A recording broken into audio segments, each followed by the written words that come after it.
और कबायलियों के इस हमले को देखते हुए महाराजा हरि सिंह ने 26 अक्टूबर सन 1947 को भारत के साथ ट्रीटी ऑफ एक्सेशन साइन करते हुए इसके साथ विलय का ऐलान कर दिया, जिसके बाद 27 अक्टूबर को भारतीय सेना की जाबाज बटालियन फर्स्ट सिख को श्रीनगर के शोरशज़दा हवाई अड्डे पर उतारा गया, जिन्होंने फौरी तौर पर दुश्मन के खिलाफ कार्रवाई करते हुए 13 नवंबर तक भारी जद्दोजहद के बाद कबायलियों को उड़ी तक खदेड़ दिया।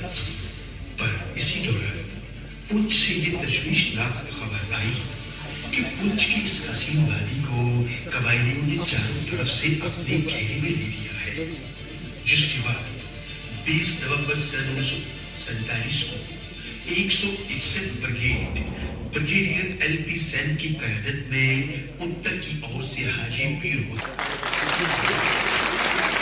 ये पुंछ लेकअप डे एक पूरे देश के लिए एक ऐसा उदाहरण है जिसको कि शिक्षा सबको लेनी चाहिए। जिस तरह से मिलिट्री और सिविल ने एक तालमेल बनाया और इस पुंछ को एक आज़ादी दिलाई, ये एक शिक्षा का विषय है और ये सारे स्कूलों में भी पढ़ाया जाना चाहिए। और मुझे खुशी है कि ये जो दिवस है ये आज भी उतने हर्षोल्लास के साथ मनाया जा रहा है और जिस तरह से आज़ादी के दिन मनाया गया था उसी प्रकार से आज भी मनाया जा रहा है। सबसे बड़ी चीज़ ये है कि क्या हमने टेररिस्ट को कंट्रोल कर लिया है? इसका जवाब ये है बहुत हद तक हाँ, हमने उसको कंट्रोल कर लिया है। तो अभी जो बाहर के लोग हैं, जो हमारा पड़ोसी मुल्क है, वो दूसरे तरीके अपना रहा है। दूसरे तरीके किस तरह के हैं कि वो अभी पिस्टल्स को यहाँ पे लाने की कोशिश कर रहा है, ग्रेनेड्स को भेजने की कोशिश कर रहा है और वो साथ में क्या कर रहा है, ड्रग्स भेजने की कोशिश कर रहा है और इन चीज़ों का तालमेल बना के वो छुटपुट हरकतें कराना चाहता है। और वो छुटपुट हरकतें जब कराना चाहता है तो वो किसको करेगा? वो उस बेबस और असहाय को करेगा जो यहाँ पे अपने रोज़मर्रा की ज़िंदगी चलाने के लिए आया था, जो कश्मीरियों की सहायता करने के लिए आया था यहाँ पर। आज उसके ऊपर ये जो कार्रवाई की जा रही है बड़े दुख की बात है और उसके लिए पुलिस, फौज और सब कुछ और जो खुद की वहाँ की लोग हैं वो इसमें शामिल हुए हैं कि हम इसको नहीं किसी तरह होने देंगे। इसीलिए आप देखिए ये जो भी हो रहा है वो काफ़ी कम है और उसमें और कमी लाने की कोशिश कर रहे हैं और जिसने भी इस प्रकार की गलती की है उसको उसकी सज़ा मिल रही है। उसने सही बोला है कि जब बड़े बड़े वेपन्स भेजने से फ़र्क नहीं पड़ा, जब उन्होंने देखा कि बाकी देशों में या यूएन में इसको कश्मीर इशू को रेस करने का फ़र्क नहीं पड़ा, ओआईसी में रेस करने का फ़र्क नहीं पड़ा, तो इन्होंने कुछ ऐसे हथकंडे अपनाने शुरू किए हैं जो शोभा नहीं देते हैं। जैसे ड्रग्स बहुत ही तादाद में भेजे जा रहे हैं। पिछले साल जून में तकरीबन 45 करोड़ की हीरोइन पकड़ी गई थी बारामूला में, जिसके साथ वेपन्स, ग्रेनेड्स और ये सारी चीज़ें पकड़ी गई थी। उसी प्रकार से बॉर्डर एरिया में हम बहुत जगह हीरोइन और बहुत सारी तस्करी की ऐसी चीज़ें पकड़ रहे हैं जो कि गलत हैं। यहाँ तक कि जो हम टेररिस्ट मार रहे हैं उनको भी बोल रहे हैं बॉर्डर में कि नहीं आप स्मगलर मार रहे हो। मतलब आप कहना चाहते हो कि आप यकीन है कि आप यहाँ से ड्रग्स भेज रहे हो? तो ये निहायत गलत बात है जो पाकिस्तान इस चीज़ को कर रहा है। दूसरी चीज़, जहाँ तक रेडिकलाइजेशन का सवाल है, रेडिकलाइजेशन जो है वो उसके लिए जहाँ तक आप रिक्रूटमेंट की हम अगर बात करें, ये मेरे को बताना बहुत ज़रूरी है कि तकरीबन 35% जो रिक्रूटमेंट है जो आज हो रहा है कहीं भी, उसमें ये जो टेररिस्ट बन रहे हैं उसमें 35% लोग 20 साल की उम्र से कम हैं। तकरीबन 55% जो हैं वो तकरीबन हैं जो कि आपके 20 से 30 साल के बीच में है। और ये जो ऐसा एचलॉन है या लेवल है जिसके लिए कौन जिम्मेवार होगा? इसके लिए हमारी एजुकेशन को हमें ध्यान देना पड़ेगा, हमारी जो एक अपब्रिंगिंग है जो उस पर ध्यान देना पड़ेगा, हमें परवरिश में ध्यान देना पड़ेगा और इनको हमें ऐसे मौके देने पड़ेंगे कि ये लोग अच्छे स्कूलों में जाएं, बाहर निकलें और भारत के बाकी जगह को समझें कि क्या क्या कार्रवाई हो रही है। इसी चीज़ को मद्देनजर रखते हुए हमने तकरीब 1800 स्टूडेंट यहाँ से बाहर के प्रदेशों में भेजे हैं जो वहाँ पे शिक्षा ग्रहण कर रहे हैं। का सवाल है और काउंटर ड्रोन, तो ये दोनों ऐसी टेक्नोलॉजी जो बढ़ती रहेंगी और आगे आने वाले दिनों में ये दोनों तरफ से इस पर कार्रवाई होती रहेगी। वो ड्रोन भेजने की कोशिश करेंगे, हम काउंटर ड्रोन इक्विपमेंट लगाएंगे। तो अभी हम क्या कार्रवाई कर रहे हैं कि हमने जगह जगह पर काउंटर ड्रोन इक्विपमेंट भी लगाया हुआ है और हम उन जगहों को भी देख रहे हैं जहाँ पे ये ड्रोन इक्विपमेंट ये गिराता है, वेपन्स गिराता है, उन जगहों को भी हमने ईएमआर कर रखा है और उन जगहों पे भी पहुंच के हम कार्रवाई कर रहे हैं ताकि टेररिस्ट और वेपन का मिलाप ना हो सके। और आपने सही फरमाया है कि आज जो हालात ऐसे हैं कि टेररिस्ट तो है, अगर उसके दिमाग में सोच विचार में बैठा है कोई कार्रवाई करने के लिए भी, तो भी वो कर नहीं पा रहा है क्योंकि उसके पास वेपन्स की कमी है।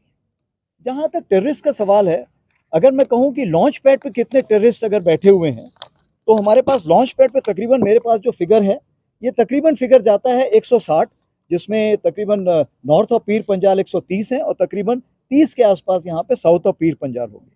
जहाँ तक आपने पूछा है यहाँ पे नॉर्थ ऑफ पीर पंजाल और रजौरी पुंछ में कि हिंटरलैंड जिसको हम बोलते हैं, वहाँ पर कितने हैं, तो तकरीबन हमारे हिसाब किताब से टोटल 82 पाकिस्तान टेररिस्ट बैठे हुए हैं और तकरीबन 53 जो है लोकल टेररिस्ट हैं। परंतु इसके अलावा चिंता का विषय ये है, जिसको हम बोलते हैं क्रिमिनल्स टाइप की जो एक्टिविटी करते हैं, जो कि आइडेंटिफाइड नहीं होते हैं, वो चीज़ें प्रदान करने के लिए है जो कि सिविल एडमिनिस्ट्रेशन ऐसी हालातों के कारण नहीं प्रदान कर पाया। और बॉर्डर एरिया ऐसे एरिया होते हैं जहाँ पे सिविल एडमिनिस्ट्रेशन पहुँच नहीं पाता है, दुर्गम इलाके होते हैं जहाँ पे कि अगर चाहें भी तो जहाँ पे रोड नहीं बन पाती हैं, स्कूल नहीं हो पाते हैं। तो इंडियन आर्मी की हमेशा यही कोशिश रही है कि वो आपके ओवरऑल इंडेक्स, डेवलपमेंट इंडेक्स जिसको हम बोलते हैं, उसको बढ़ाने की कोशिश करें। चाहे आपकी वो मेडिकल फैसिलिटी हो, चाहे आपकी एजुकेशन फैसिलिटी हो, चाहे आपका कम्युनिकेशन हो, चाहे आपका रोड हो, या इस प्रकार की जो भी कार्रवाई है उसको करने के लिए हम हमेशा तत्पर रहते हैं। यहाँ तक कि आपकी पानी पीने का इंतज़ाम, आपका बिजली पानी का इंतज़ाम, इसको करने के लिए हम हमेशा तत्पर रहते हैं। जैसा कि मैंने आपको बताया, शिक्षा के उसमें हमने सुपर 50 शुरू किया है, जो कि इंजीनियर्स के लिए है, मेडिकल के लिए है। 1800 बच्चे हमने बाहर भेजे हुए हैं, तकरीबन 214 बच्चे हमने कॉलेजेस में सेलेक्ट किए हुए हैं, करीब 1500 बच्चों की हमने कोचिंग की हुई है। आर्मी गुडविल स्कूल तकरीबन हम 43 स्कूल चला रहे हैं, करीब 26,000 बच्चे उसमें ट्रेंड हो रहे हैं। 26,000 बच्चे तो ट्रेंड हो रहे हैं, लेकिन सबसे बड़ी चीज़ ये है कि जो उनके पेरेंट्स हैं, जो उनके वालिद लोग हैं, उनको देखिए कितनी खुशी मिल रही है, कितने टीचर्स उसके साथ जुड़े हुए हैं, जो उनको स्कूल ला रहे हैं, ले जा रहे हैं वो। तो आप देखेंगे कि जो एक व्यावसायिक इरादा है वो भी बढ़ता है। सद्भावना के अलावा सबसे बड़ी चीज़ ये है कि जो फ़ौज यहाँ पर बैठी हुई है, वो लोकल इकोनॉमी को बहुत ज़्यादा बढ़ावा देती है। उदाहरण के तौर पर जैसे लद्दाख के एरिया में कम से कम एक साल में 500 से 600 करोड़ की हम इकोनॉमी में बढ़ावा देते हैं। अगर हम सिर्फ जम्मू कश्मीर की बात करें तो 1500 से 2000 करोड़ का हम इकोनॉमी में योगदान देते हैं जम्मू कश्मीर के। मैं कश्मीर के यूथ को सिर्फ यही बोलना चाहूँगा कि जो भी यहाँ पर है वो सब आपके लिए है और आपके उज्जवल भविष्य के लिए कोशिश कर रहा है और उसके लिए हमेशा तत्पर तैयार रहेगा। आपने आगे आना है, इस कोशिश में हमारा भागीदार बनना है और बताना है कि जो पिछले 30 या 40 साल में लोगों ने जो गलतियां की थी, उस गलतियों से किसी को कोई फ़ायदा नहीं हुआ है। आप देखिए, बॉर्डर के उस पार, सरहद के उस पार कुछ भी किसी प्रकार का डेवलपमेंट नहीं हुआ है। और देखिए भारत कितना तेज से कितना आगे निकल गया है कि G20 का आज वो लीडर है। आज भारत देश दुनिया भर में सबसे ज़्यादा इज्जत पाता है।